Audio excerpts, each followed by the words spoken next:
मित्रों, शारदीय नवरात्रि में आपको यह संकेत साक्षात तभी मिलते हैं जब माँ आपके घर में बैठी हो, आप पर कृपा बरसाने वाली हो, आपका कर्ज और आपकी निर्धनता मिटाने आई हो और आपको संपूर्ण कष्टों से मुक्ति देने आई हो। तभी ऐसे संकेत प्राप्त होते हैं। मित्रों, जब आपके ऊपर नवदुर्गा की कृपा होती है तो यह संकेत मिलने शुरू हो जाते हैं। मित्रों, इस संकेत से आप पता कर सकते हैं कि माँ दुर्गा आपके साथ में है या फिर नहीं है। यह जानकारी सब आपसे छुपाना चाहते हैं। तो मित्रों, माता रानी अपने होने का एहसास अपने सभी मित्रों को कराती है, चाहे उनके छोटे भक्त हो या फिर चाहे बड़े भक्त हो। अपने सभी मित्रों को माता रानी अपने होने का एहसास सभी को कराती है। तो मित्रों, इस 10 संकेत से आप पता लगा सकते हैं कि माँ दुर्गा आपके साथ में है और ये साफ संकेत बताते हैं कि माता रानी आपके घर में आ चुकी है। तो संकेत जानने से पहले माता रानी के सच्चे भक्त वीडियो को प्यारा सा लाइक करके कमेंट में जय माता रानी का जयकारा जरूर लगाएं। मित्रों, ऐसा माना जाता है कि 9 दिनों तक चलने वाले शारदीय नवरात्रि के दौरान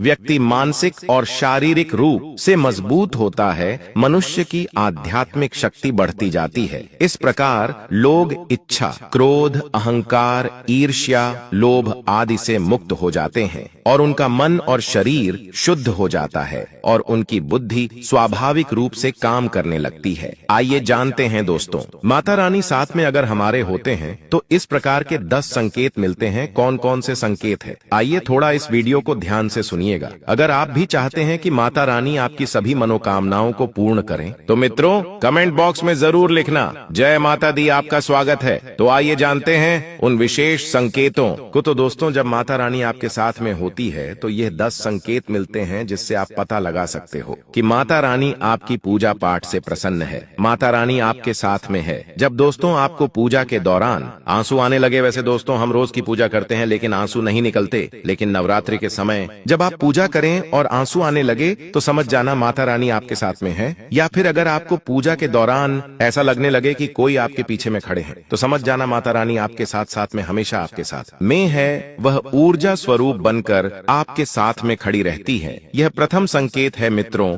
दूसरा संकेत है कि अगर जुगनू टिमटिमाते हुए आपके कपड़े या शरीर पर चिपक जाना। दोस्तों, अगर जुगनू टिमटिमाते हुए आपके कपड़े या फिर शरीर में चिपक जाए तो समझ जाना माता रानी आपके साथ में है। क्योंकि दोस्तों जुगनू को जोगिन कहा जाता है और यह माता रानी की परम सेविका है। जहां पर माता रानी की शक्तियां होती हैं वहां पर जाकर के स्वतः ही चिपक जाते हैं। तो आपके साथ में माता रानी रहेंगे तो आपके शरीर में स्वतः ऊर्जा, शक्ति जागृत हो जाएंगे तो यह आकर के जबरदस्ती चिपकने लगते हैं। मित्रों, तीसरा संकेत है कि रात में अचानक से झटके के साथ आपकी नींद खुल जाए तो समझ जाना माता रानी आपके साथ में और माता रानी आपको जगाना चाहती है और माता रानी आपको कुछ संकेत देना चाहती है। इसके बाद चौथा संकेत है कि आपके आसपास में अगर इत्र है, लोबान है, धूप है, चमेली है या फिर अन्य पुष्प जो कि आपके घरों के आसपास में नहीं पाए जाते हैं लेकिन फिर भी आपको उसकी सुगंध आ रही है तो समझ जाना चाहिए कि माता आपके साथ ही मौजूद है। माता रानी जब आपके पास में होते हैं तो दोस्तों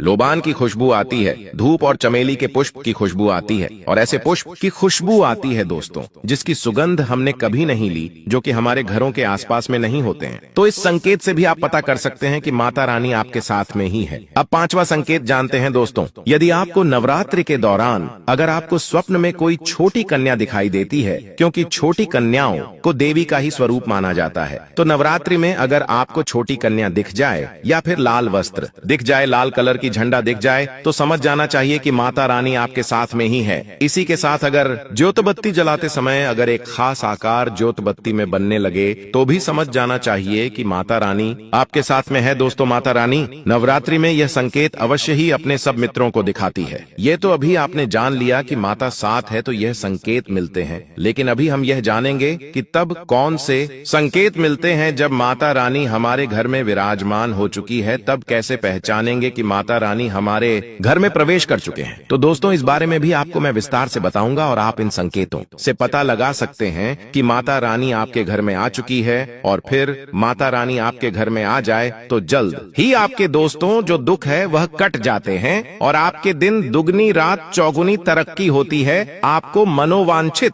फल मिलता है। अधिकतर लोग जब माता रानी उनके घर में आती हैं, प्रवेश करती है, तो उन्हें पता नहीं होता कि माता रानी कब घर में प्रवेश कर गए और कब घर से चले गए। मित्रों, इन लक्षणों से आप पता कर सकते हैं कि माता रानी आपके घर में आ चुकी है। फिर दोस्तों, आपको क्या ऐसा करना है कि आपकी कोई भी मनोकामना तुरंत पूरी हो जाए, वह भी दोस्तों आज हम इस वीडियो में बताएंगे। अगर आप वह कार्य करते हो तो इससे फिर तत्काल मनोकामना पूर्ण होने लगती है। माँ दुर्गा चैतन्य होती, इसलिए इन दिनों में की गई सच्ची भक्ति का परिणाम माता दुर्गा हमें तुरंत दिखा देती है। और इस समय गलत कर्म करने से चैतन्य होने के कारण माता रानी अगर हम बुरा काम करें तो बुरा परिणाम भी तत्काल दिखाती और दंडित भी करती है। दोस्तों, नवरात्रि के पूरे 9 दिन हमें पूर्ण रूप से सात्विक विचार से रहना चाहिए। हमें 9 दिनों तक कपट, छल और द्वेष आदि का परित्याग कर देना चाहिए। माँ दुर्गा जिस घर में आती है उस घर को तीर्थों से भी ज्यादा पवित्र एवं शुद्ध कर देती है। वहाँ रहने वाले सभी लोग की बुद्धि भक्तिमय हो जाता है और घर एकदम शांत रहता है।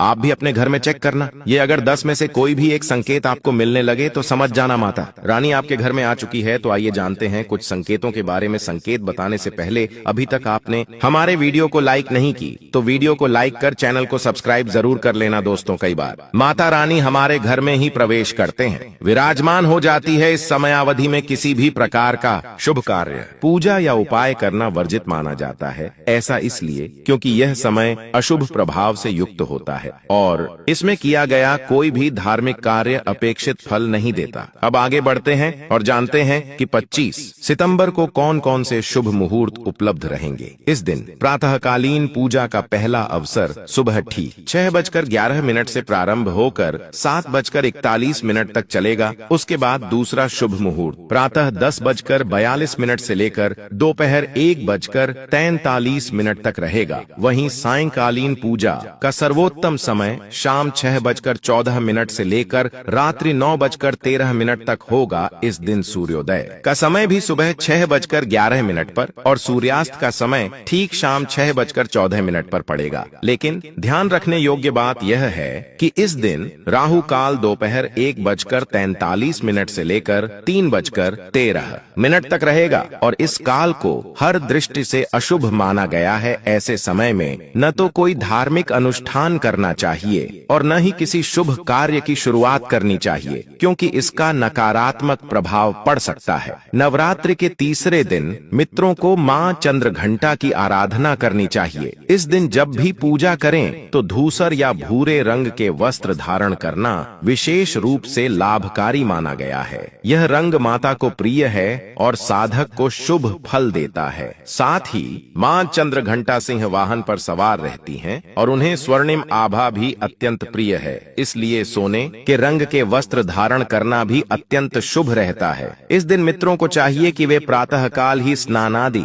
कर शुद्ध होकर स्वच्छ वस्त्र पहने और फिर कलश तथा माता की मूर्ति अथवा चित्र की प्रतिष्ठा स्थल पर आराधना आरंभ करें। एक पवित्र लकड़ी की चौकी लें, उस पर लाल रंग का स्वच्छ वस्त्र बिछाएं और उसके ऊपर मां चंद्रघंटा की प्रतिमा या चित्र स्थापित करें। इसके बाद माता को केसर और केवड़े के जल से स्नान कराएं और श्रद्धा पूर्वक उन्हें धूसर अथवा भूरे वस्त्र अर्पित करें। पूजा सामग्री में रोली, अक्षत और पुष्प आदि अर्पित करें। फिर मां को श्वेत कमल या पीले गुलाब की माला पहनाएं। भोग के रूप में केसर मिला दूध, खीर, बर्फी अथवा पेड़े अर्पित करें और साथ ही धूप तथा दीप प्रज्वलित करें। अब मां की विधिवत पूजा के उपरांत मंत्र जाप का समय आता है। मित्रों को चाहिए कि वे AUM ऐं ह्रीं क्लीं चंद्रघंटाय नमः इस मंत्र का कम से कम 108 बार जप करें। इसके अतिरिक्त या देवी सर्वभूतेषु मां चंद्रघंटा रूपेण संस्थिता नमस्तस्यै नमस्तस्यै नमस्तस्यै नमो नमः